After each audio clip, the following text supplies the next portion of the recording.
Good morning students, कैसे हैं आप सभी।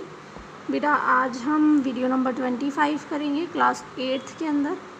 हिंदी मीडियम और इंग्लिश मीडियम दोनों के लिए कॉमन है ये। और इसके बेटा आपको मैं बता दूं कि इक्वेशंस चल रही हैं, तो आपको लैंग्वेज पे बहुत ध्यान देने की ज़रूरत है। यहाँ पर हम आज करेंगे क्वेश्चन नंबर 4। देखिए क्वेश्चन नंबर 4 क्या कह रहा है। 2 अंकों वाली एक संख्या में एक अंक दूसरे अंक का 3 गुना है। इसके अंकों का स्थान बदल दें तो दी गई संख्या में जोड़ दें। मतलब स्थान बदलकर जो संख्या आपको दी हुई है उसी में जोड़ दीजिए तो आपको 88 प्राप्त होता है। तो संख्या आपको ज्ञात करनी है। इंग्लिश मीडियम में जब आप इसकी लैंग्वेज पढ़ेंगे तो क्या लैंग्वेज है। One of 2 digits of a 2 digit number is 3 times then the other digit. यानी कि 1 ऑफ द 2 digit नंबर, यानी एक 2 digit नंबर है उसमें से एक नंबर दूसरे नंबर का 3 times है, 3 गुना है। If you interchange the digits of this 2 digit number, यानी कि जब आप इस नंबर को, इस जो नंबर आपको दिया इस नंबर को जब आप इंटरचेंज कर देते हैं और इंटरचेंज करने के बाद वापस इसी नंबर में आप जब ऐड कर देंगे, ओरिजिनल नंबर में ऐड कर देंगे तो 88 प्राप्त होता है। तो आपसे पूछा है बताओ जो ओरिजिनल नंबर जो नंबर था वो कौन सा नंबर था। क्लियर। तो यहाँ पर देखिए आप इसे किस तरह से करेंगे बेटा। देखिए आप मान लीजिए let 1 digit is equals to x। हमने क्या मान लिया, जो इकाई की संख्या है वो x है और क्वेश्चन में आपसे कहा है कि एक संख्या दूसरी संख्या की 3 गुनी है। तो हम मान लेते हैं दहाई की संख्या क्या है, 3 गुनी है यानी 3x है। जब आप नंबर बनाएंगे, इस संख्या को जब आप बनाएंगे तो मैंने आपको पिछले क्वेश्चन में भी बताया था कि दहाई को 10 से और इकाई को 1 से गुणा करते हैं। दहाई को आपने 10 से इकाई को 1 से गुणा करके जोड़ दिया तो यहाँ पे हो जाएगा 30x और यहाँ पे हो जाएगा x। तो ये जो नंबर बना वो क्या बना, 31x बन गया। उसके बाद आपसे कहा कि इंटरचेंज कर दीजिए इन नंबर्स को आपस में। इंटरचेंज करते ही जो इकाई है वो दहाई, दहाई है वो इकाई, यानी अब इकाई तो कौन हो जाएगा 3x और दहाई कौन हो जाएगा x। और जब इसके लिए आप नंबर फॉर्मेट करेंगे, नंबर फॉर्मेशन करेंगे, जब आप संख्या बनाएंगे तो आपको पता है इकाई के साथ गुणा होता है 1 और दहाई के साथ गुणा होता है 10। तो यहाँ दहाई के साथ 10 गुना होगा, इकाई के साथ 1 गुना होगा और जोड़ दीजिए तो इसमें जो नंबर बन गया 10x और 3x मिलकर के बन गया 13x। यानी जो आपने पहले संख्या ली, जो आपकी ओरिजिनल संख्या, जो आपकी मूल संख्या कहलाएगी वो तो 31x आई और जब आपने अंक परिवर्तित कर दिए तो कितना आए 13x। और आपसे क्वेश्चन में क्या कहा है, अकॉर्डिंग टू क्वेश्चन आपसे कहा है कि भाई मूल संख्या में, ओरिजिनल नंबर में जब आप ये इंटरचेंज वाला नंबर जोड़ देंगे, यानी बदलने वाला जब नंबर आप मूल संख्या में ही जोड़ देंगे तो दोनों जब आप जोड़ देंगे तो 88 आना चाहिए, 88 आना चाहिए दोनों में। अब आप जोड़ दीजिए इन्हें, जो जोड़ेंगे 44 से x आ जाएगा, x निकालेंगे 44 से डिवाइड कर दीजिए, आंसर आ जाएगा आपका x का 2। यानी कि आपने 1 digit यानी इकाई की संख्या x मानी थी, इकाई की संख्या x मानी थी तो आपने क्या लेंगे यहाँ पर 2, क्योंकि 2 आया है। और दहाई की संख्या आपने क्या मानी थी 3x मानी थी तो 3 × 2 कितना हो जाएगा 6 हो जाएगा। यानी कि जो संख्या है वो कितनी होगी, इकाई पर आप 2 रखिए और दहाई पर आप 6 रखिए, यानी वो संख्या होगी 62। ठीक है। लेकिन उसने ऐसे थोड़ी बताया कि इकाई का जो नंबर है वही 3 गुना है या दहाई का नंबर है वो 3 गुना। उसने कहा एक नंबर दूसरे नंबर का 3 गुना है। तो अगर आप क्वेश्चन में इसे 3x मतलब दहाई को आप लेते x और इकाई को 3x लेते तो भी आपका आंसर सेम ही आता और तब आपका आंसर क्या होता है, यहाँ पर 62 की जगह 26 आंसर होता, क्योंकि इकाई की अंक और दहाई की अंक बदल जाती। तो ये हो गया आपका यहाँ पर ये क्वेश्चन नंबर 4। क्लियर। अब हम देखते हैं क्वेश्चन नंबर 5। क्वेश्चन नंबर 5 देखिए बेटा।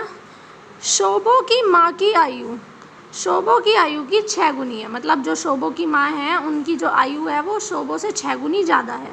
अब 5 साल बाद जो शोभो की आयु होगी वो उसकी माँ की वर्तमान आयु का 1/3 हो जाएगी। तो आपको वर्तमान आयु ज्ञात करनी है। यहाँ देखिए Shobho's mother's present age is 6 times two Shobho's present age, यानी शोभो की जो प्रेजेंट एज है उससे 6 टाइम्स ज़्यादा है शोभो की मदर की एज। अब आपसे क्या कहा जा रहा है कि शोभोज एज 5 years फ्रॉम नाउ, यानी आज से 5 साल बाद शोभो की जो एज होगी will be 1/3 of his mother's present age. तो वो जो आज से 5 साल शोभो की एज होगी वो अपनी माँ की इस प्रेजेंट एज का 1/3 पार्ट होगी। तो आपको बताना है दोनों की प्रेजेंट एजेस। तो देखिए सिंपल, आपको धीरे धीरे स्टेप बाय स्टेप जाना है। लेट शोभोज प्रेजेंट एज, आप मान लीजिए शोभो की एज कितनी है, x है, शोभो की वर्तमान आयु है ना, और उसकी माँ की वर्तमान आयु कितनी है 6x, क्योंकि आपसे क्वेश्चन में कहा है कि 6 गुनी ज़्यादा है, 6 टाइम्स है। ठीक है, अब आप मुझे ये बताइए कि शोभोज एज आफ्टर 5 years, यानी 5 साल बाद शोभो की आयु कितनी हो जाएगी। अभी x है तो 5 साल बाद x + 5 हो जाएगी ना। अब उसके बाद अकॉर्डिंग टू क्वेश्चन आपसे क्या कहा है कि 5 साल बाद जो शोभो की एज है ना, ये शोभो की एज 5 साल बाद है, ये शोभो की एज अपनी माँ की वर्तमान आयु, इसकी माँ की वर्तमान आयु प्रेजेंट एज क्या है 6, यानी अपनी मदर की प्रेजेंट एज का 1/3 हो जाएगी, 1/3 हो जाएगी 5 साल बाद। क्लियर, ये आपकी इक्वेशन बन गई। 3 आप उधर ले जाइए, 3 अंदर मल्टीप्लाई कीजिए, 3x 15, x एक तरफ कीजिए, 15 एक तरफ हो जाएगा। उसके बाद आप यहाँ से जो है x की वैल्यू 3 से डिवाइड करके निकालेंगे तो x = क्या आ जाएगा 5 आ जाएगा। क्लियर, तो x आपने क्या माना था, शोभो की वर्तमान आयु यानी कि प्रेजेंट एज ऑफ शोभो। तो शोभो कितने साल का है 5 साल का, एंड उसकी मदर कितने साल की है बेटा 6x, यानी 6 × 5, यानी उसकी मदर है 30 वर्ष की। क्लियर, तो ये आपका क्वेश्चन नंबर 5th। इसके बाद हम पढ़ते हैं question number 7th। Question number 6 देखिए। क्वेश्चन नंबर 6 में आपसे क्या कह रहा है कि महूली गांव में एक तंग आयताकार भूखंड विद्यालय बनाने के लिए सुरक्षित है। आयताकार है, सबसे पहले आप ये याद रखिए। इसकी लंबाई और चौड़ाई का अनुपात आपको दिया है 11 और 4 का। फिर इसमें कहा है कि इसमें मेड़ लगाई है, चारों तरफ बाड़ बनाई है, और बाड़ कितने रुपए में बनाई है, टोटल 75,000 रुपये में बनाई है। जबकि रुपए जो लग रहे हैं वो किस हिसाब से लग रहे हैं, 100 रुपये लग रहे हैं 1 मीटर के, 100 रुपये 1 मीटर के लग रहे हैं, और टोटल 75,000 रुपये लग चुके हैं। आपको बताना है भूखंड की माप क्या है। इसमें देखें जब आप इस क्वेश्चन को, तो इसमें क्या है, there is a narrow rectangular plot. ठीक है, एक रेक्टेंगुलर प्लॉट है जिसकी लेंथ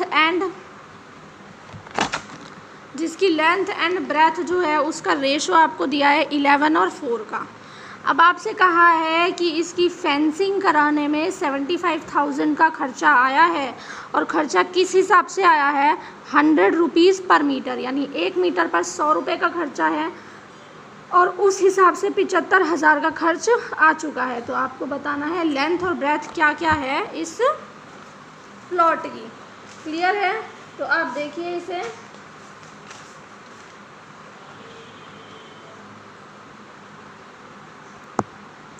देखिए हम मान लेते हैं, मैंने आपसे हर बार कहा है कि जब भी आपको रेशो दिया हो उसके साथ आप x लगा लीजिए। क्लियर, तो हमने माना लेंथ उसके रेशो के साथ लगाइए 11x, और ब्रेथ हम मान लेते हैं 4x। ठीक है, अब आपको पता है cost of fence the plot, यानी इस प्लॉट को पूरे को जब आपने चारों तरफ से घेरा है, उसमें मेड़ बनाई है, बाड़ बनाई है, तो 75,000 का खर्चा आया है। जबकि 1 मीटर में खर्च कितना आ रहा है 100 रुपये का, टोटल कितना खर्चा आया है 75,000 का। तो भाई कितने मीटर फेंसिंग करिए, कितने मीटर का है, 100 से भाग दे दीजिए, पता चल जाएगा भाई 750 मीटर का ये पूरा प्लॉट है, और इसकी फेंसिंग कराई है। फेंसिंग का मतलब मैं आपको पहले बता चुकी हूँ, बाड़ बनाने का मतलब होता है परिमाप। ठीक है, तो यानी इसका परिमाप 750 है। तो आप देख लीजिए पैरामीटर ऑफ रेक्टेंगल, यानी आयत का परिमाप क्या होता है 2 गुना लंबाई प्लस चौड़ाई। परिमाप की जगह लिखिए 750, और लंबाई की जगह लंबाई, चौड़ाई की जगह चौड़ाई, दोनों को जोड़ दीजिए 15x आ गया। अब आपको 2 यहाँ से ले जाइए, भाग में जाएगा, 15 यहाँ से ले जाएंगे, वो भी भाग में जाएगा x निकालने के लिए। तो 15 5 75, 50 आया, और 2 से काटेंगे तो 25, यानी x बराबर कितना आ गया आपका यहाँ पर 25 आ गया। तो देखिए लंबाई आपने क्या ली थी 11x, यानी 11 में आप 25 गुणा कर दें तो लंबाई कितनी है उस प्लॉट की 275 275 मीटर। चौड़ाई 4x 4 से मल्टीप्लाई कीजिए यानी 100 मीटर है। क्लियर। तो इस तरह से इसकी लेंथ है और इसकी ब्रेथ है। तो आप यहाँ पर ये 3 क्वेश्चन आज हमने कर लिए। नेक्स्ट वीडियो के अंदर हम जो है क्वेश्चन नंबर 7 से स्टार्ट करेंगे। तब तक के लिए आप इन क्वेश्चंस को अच्छे से पढ़िए और अच्छे से इनकी प्रैक्टिस कीजिए। Thank you.